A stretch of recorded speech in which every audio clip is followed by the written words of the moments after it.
परमपिता परमेश्वर, हम आपका हृदय से धन्यवाद करते हैं आपके महान प्रेम के लिए, आपके पुत्र प्रभु यीशु मसीह के बलिदान के लिए और कलीसिया के लिए जो प्रभु यीशु मसीह बना रहा है। और इस बात के लिए धन्यवादित हैं कि उसका अनुग्रह और पिता का प्रेम और पवित्र आत्मा की उपस्थिति और सहभागिता का आनंद हमको प्राप्त हो रहा है। हम प्रभु इस बात के लिए बहुत धन्यवादित हैं और चाहते हैं आपकी मर्जी सब विश्वास करने वालों के जीवन में वैसे ही पूरी हो जैसे प्रभु आपने मेरे जीवन में की, और आपकी महिमा वैसे ही प्रकट हो जैसे आपके जीवन से प्रकट हुई, ताकि हम सब का जीवन आपकी महिमा का कारण बने और सारा आदर सारी महिमा आपको मिले। धन्यवाद के साथ इस प्रार्थना को आपके इकलौते पुत्र प्रभु यीशु मसीह के नाम से मांगते हैं, आमीन। Praise the Lord. हम परमेश्वर का धन्यवाद करते हैं उसके महान प्रेम और उस अनुग्रह के लिए और उस सामर्थ के लिए जिसके द्वारा उसका अनुग्रह हमारे जीवन में प्रकट होता है और सामर्थ के कामों के द्वारा उसकी महिमा हमारे जीवन से प्रकट होती है। The voice of God session 5। आज हम परमेश्वर का धन्यवाद करते हैं, उसकी आवाज हम सुन रहे हैं और सुनकर हम रिस्पॉन्ड कर सकते हैं, क्योंकि उसकी आवाज बिल्कुल साधारण आवाज है। अंडरस्टैंडिंग बिब्लिकल क्रिश्चियन फेलोशिप, यानी अब हम इस बात की ओर, इस बात को समझने में मन लगाएंगे कि बाइबल के आधार पर मसीही सहभागिता या संगति किसे कहा गया है। Mutual cooperation in God's worship, God's work and God's will being done in our midst. Think a moment about the people you know and the relationships you share. हम लोगों को उन लोगों के विषय में सोचना और ध्यान देना चाहिए कि हम जिन लोगों को जानते हैं और जिनके साथ हम बातों को और जीवन की सब चीज़ों को शेयर करते हैं, क्योंकि रिश्ता शेयरिंग है और आपस में सहभागिता। हमारे बीच परमेश्वर की आराधना, परमेश्वर के कार्य और परमेश्वर की इच्छा में परस्पर सहयोग किया जा रहा है। उन लोगों के बारे में एक क्षण सोचें जिन्हें आप जानते हैं और आपके द्वारा साझा किए जाने वाले रिश्ते, यानी जो हमारे रिलेशनशिप में है, जिनके साथ हम रिश्तों में शेयर करते हैं सब चीज़ों को। हम में से प्रत्येक परिवार और विस्तारित परिवार दोस्तों और परिचितों द्वारा लगातार समृद्ध होता है। इसके अलावा हम में से कई लोगों के सोशल मीडिया की आभासी दुनिया में सचमुच सैकड़ों अन्य कनेक्शन हैं। ये आजकल एक एडिशनल शेयरिंग है। आपका सोशल मीडिया पे आपके साथ ढेर सारे लोग जुड़े होते हैं और वो उनके साथ आप हर चीज़ों को शेयर कर रहे होते हैं, और उनके जीवन में आपकी शेयरिंग से आपके जीवन का जो आप अनुभव शेयर कर रहे हैं उससे उनके जीवन में क्या प्रभाव पड़ता है, ये एक अलग चीज़ है। हम लोग इस बात को देख रहे हैं आजकल के युग में कि कई लोग सोशल मीडिया की आभासी दुनिया में सचमुच सैकड़ों अन्य लोगों से जुड़े हुए हैं। सीधे शब्दों में कहें तो रिश्ते हमारे जीवन का सबसे महत्वपूर्ण पहलू है। मसीह की देह में रहने वालों के साथ हमारा जुड़ाव विशेष रूप से महत्वपूर्ण है। ये वो मसीही लोग हैं, कलीसिया के लोग हैं, जिनके साथ हमारा जो संबंध है, जो जुड़ाव है, वो विशेष रूप से बहुत महत्वपूर्ण होता है। मसीही के रूप में हम मसीह के रक्त के माध्यम से परमेश्वर के परिवार में भाई बहन बन गए। ये आत्मिक भाई बहन हो गए, आत्मिक रिश्ता हो गया। और बाइबल इन संबंधों को मात्र मित्रता से परे एक विशेष भेद देती है। ऐसा इसलिए है क्योंकि विश्वासियों के बीच बंधन आध्यात्मिक निकटता की एक डिग्री विकसित करने में सक्षम है, जो प्राकृतिक मानव मित्रता की सीमाओं से कहीं अधिक है। मसीही रिश्ते मसीही फेलोशिप का आनंद लेते हैं, यानी जो मसीही लोग हैं, जिसे इंग्लिश में क्रिश्चियन बोलते हैं, क्रिश्चियन फेलोशिप यानी मसीही सहभागिता, इसका आनंद सब लोग नहीं ले पा रहे हैं और सब लोग नहीं ले सकते हैं। इसका आनंद केवल वही लोग ले सकते हैं जिन्हें प्रभु यीशु मसीह, जो बॉर्न अगेन होते हैं और प्रभु उन्हें कलीसिया में जोड़ता है, वो लोग प्रभु की कलीसिया का हिस्सा बनते हैं और इसीलिए वो लोग इसमें आनंद ले सकते हैं। जैसा कि हमने सैटरडे को देखा था कि परमेश्वर ने अंततः अपने पुत्र के द्वारा हमसे बातें की और इसमें हमने एक बहुत महत्वपूर्ण बात देखी थी। केवल बातें नहीं की, पुत्र के द्वारा बातें की जिसको उसने अपनी सब वस्तुओं का वारिस ठहराया। तो यीशु मसीह परमेश्वर की सारी चीजों का वारिस है और जब उसके साथ हमारा इंटरैक्शन हुआ, हमने उस पर विश्वास किया और बॉर्न अगेन हुए, तो प्रभु ने हमें कलीसिया में जोड़ दिया। आप कभी ये मत सोचिए कि आप खुद से कलीसिया में जुड़ सकते हैं। कोई व्यक्ति कलीसिया में खुद से जुड़ नहीं सकता। मेरे साथ एक पद निकालिए ताकि आपको ये सच्चाई बाइबल से भी पता चले कि कलीसिया के विषय में बाइबल में किस बात को बताया गया है और किस तरीके का जीवन, मसीही जीवन या कलीसिया के लोगों का जीवन कैसा होना चाहिए। इसमें निकालिए 4 अध्याय, प्रेरितों काम 4 अध्याय और उसका 32 पद से पढ़िए। प्रेरितों के काम 4 अध्याय 32 पद से। विश्वास करने वालों की मंडली, विश्वास करने वालों की मंडली एक चित्त और एक मन की थी, यहां तक कि कोई भी अपनी संपत्ति को भी अपनी नहीं कहता था। यह परमेश्वर का है जी, परंतु सब कुछ सांझे में था। यानी कलीसिया के लोग संपत्ति में, या जैसे किसी के घर गए तो उसे अपना घर, ये हमारा घर है। ये परमेश्वर के लोगों के घर जो होते हैं वो व्यक्ति यानी खुद के नहीं होते, किसी के व्यक्तिगत, वो परमेश्वर के लिए खुले होते हैं। और इसका मतलब कि कोई भी वहां पे आ जा सकता है, उठ बैठ सकता है, कोई भी परमेश्वर के वचन के लिए कभी भी आ सकता है आपके पास, किसी भी प्रकार के लिए। तो ये परमेश्वर की महिमा और सेवा के लिए हमको संपत्ति दी गई है जी। प्रेरित बड़ी सामर्थ से प्रभु यीशु के जी उठने की गवाही देते रहे और उन सब पर बड़ा अनुग्रह था उनमें। देखिए, कलीसिया में कोई दरिद्र नहीं था। ये पहली सदी की कलीसिया है। सच्ची कलीसिया की यही पिक्चर होनी चाहिए। अगर प्रभु ने आपको कलीसिया में जोड़ा है तो आपको दरिद्र नहीं करेगा। वो आपको दरिद्रता से निकालने के लिए लाया है कलीसिया में। उनमें से कोई भी दरिद्र नहीं था, क्योंकि जिनके पास भूमि या घर थे। आज लोग कलीसिया में किस लालच से आ रहे हैं कि कुछ मिलेगा, लेकिन पहली सदी की कलीसिया में अमीर लोग आए थे जिनके पास भूमि और संपत्ति थी और वो बेच बेच कर प्रभु के लोगों के लिए वहां पर प्रेरितों के चरणों में रख देते थे कि जिसकी जैसी आवश्यकता हो बांट दीजिए। तो देने वाले लोग थे। पहली सदी की कलीसिया में जो बॉर्न अगेन लोग थे, दे आर वेरी जेनरस। उनकी गिविंग देखिए आप, बिल्कुल लालची नहीं थे। आज कौन से लोग कलीसिया में आ रहे हैं और किस उद्देश्य से आ रहे हैं जी? ये सच्ची कलीसिया में सच्चे लोग नहीं हैं। अब आगे पढ़िए। वे उनको बेच बेच कर, अपनी संपत्ति को बेच बेच कर, बिकी हुई वस्तुओं का, खाली संपत्ति नहीं बेचते थे, वस्तुएं भी बेच देते थे। जैसे देखते थे जरूरत है, गाड़ी खड़ी है, जरूरत है, गाड़ी बेच दी, ये लो। कोई भी चीज है, बेचो, पैसा दो जी। और उसे क्या प्रेरित लोग पैसा मांगा करते थे पहली सदी की कलीसिया में?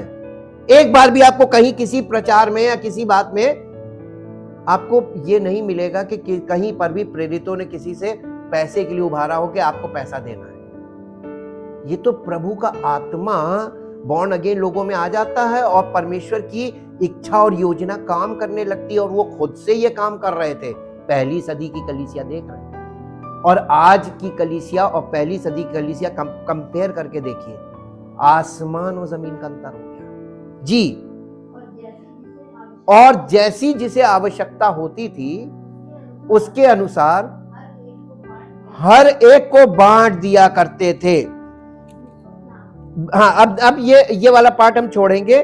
देखिए यहां पर ये हालत थी कि कलीसिया में कितना अच्छा काम हो रहा था कि लोग अपनी संपत्ति बेच कर और लाके प्रेरितों के चरणों में रख देते। प्रेरितों ने कभी भी पैसे को लेकर कोई प्रचार नहीं किया, ना पैसे को लेकर कोई शिक्षा दी। ये कैसे हो रहा था? प्रभु का आत्मा काम कर रहा था, उन लोगों के हृदय में काम कर रहा था, उनके जीवनों में काम कर रहा था। अब एक और निकालिए, 5 अध्याय में आ जाइए, 5 अध्याय का 12 पद से पढ़िए। This is the true fellowship. प्रेरितों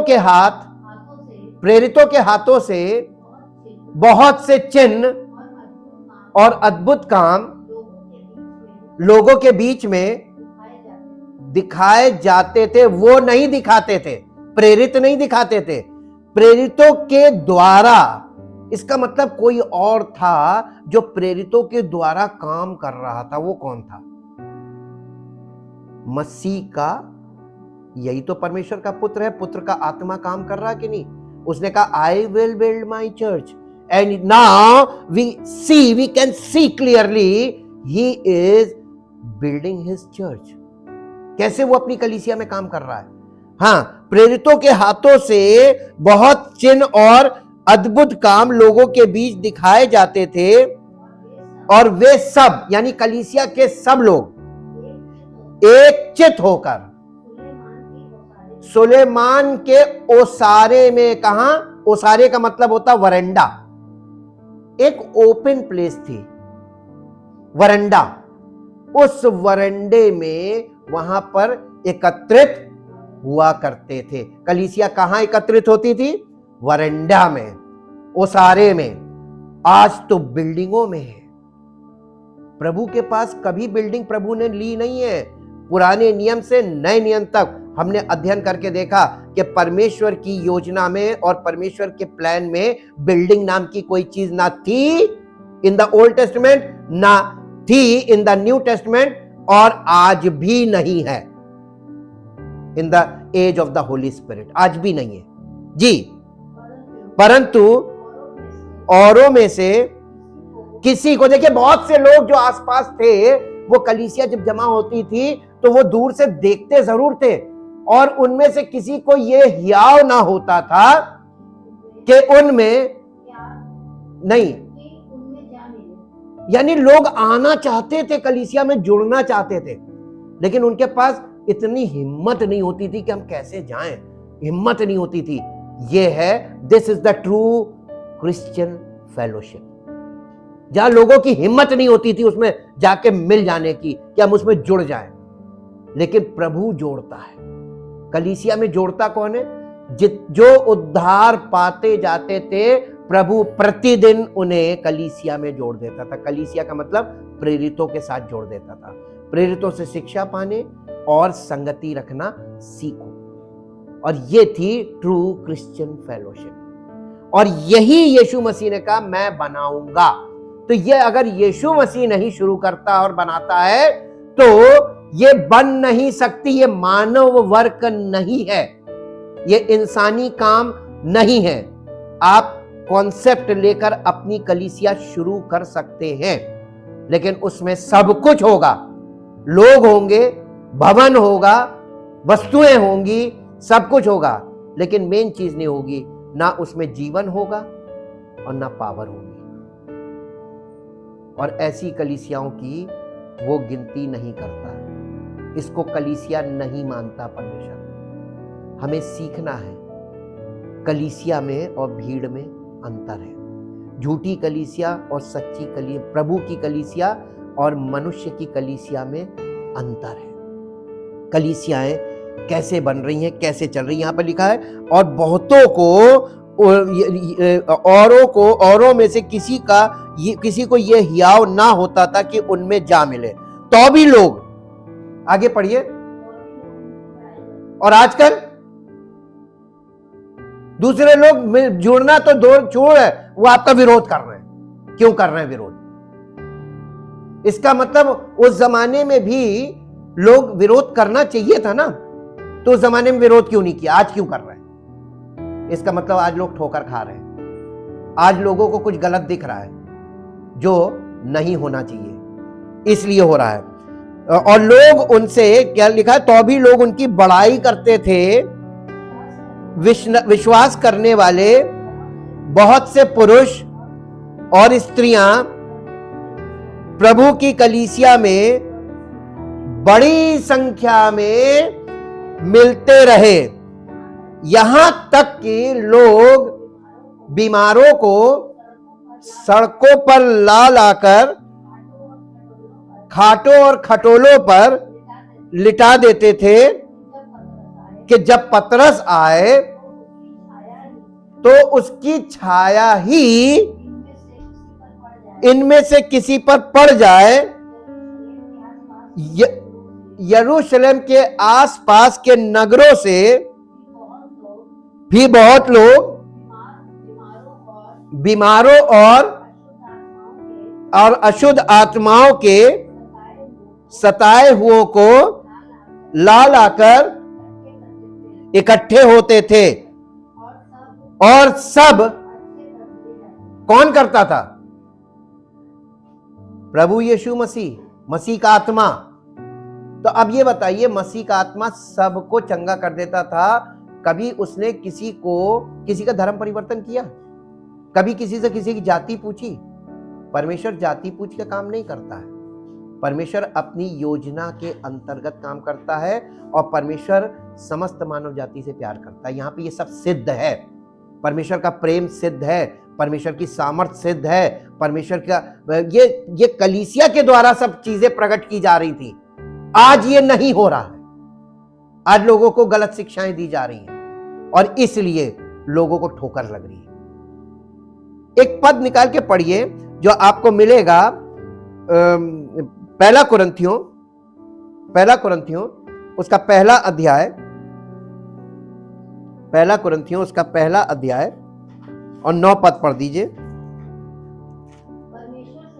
परमेश्वर सच्चा है जिसने तुमको अपने पुत्र हमारे प्रभु यीशु मसीह की, इसको इंग्लिश में पढ़ दीजिए। परमेश्वर सच्चा है, उसने आपको गलत जगह पर नहीं जोड़ा है।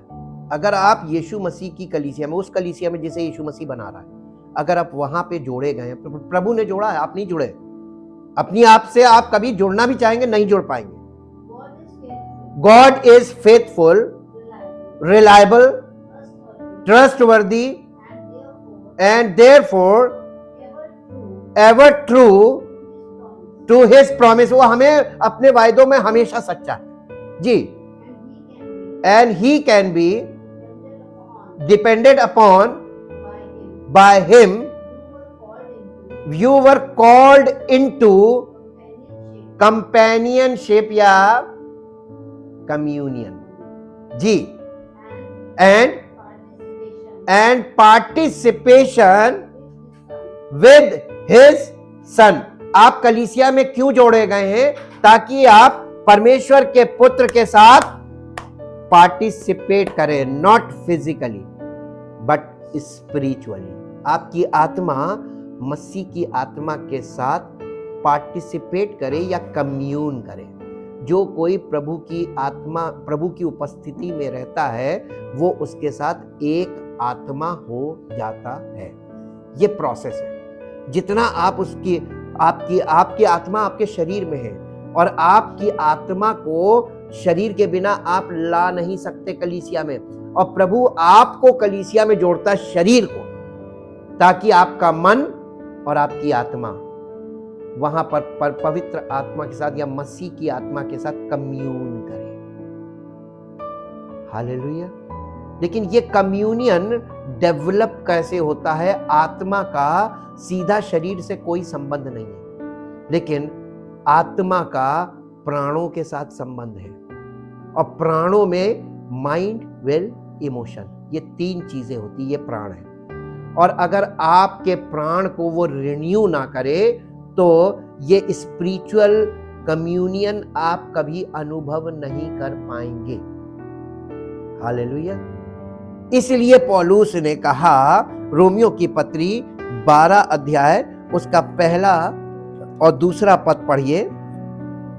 रोमियो की पत्री का 12 अध्याय का पहला और दूसरा पद। इसलिए हे भाइयों, मैं तुमसे परमेश्वर की दया स्मरण दिलाकर विनती करता हूं कि अपने शरीरों को जीवित और पवित्र और परमेश्वर को भावता हुआ बलिदान करके चढ़ाओ, यही तुम्हारी आत्मिक सेवा है।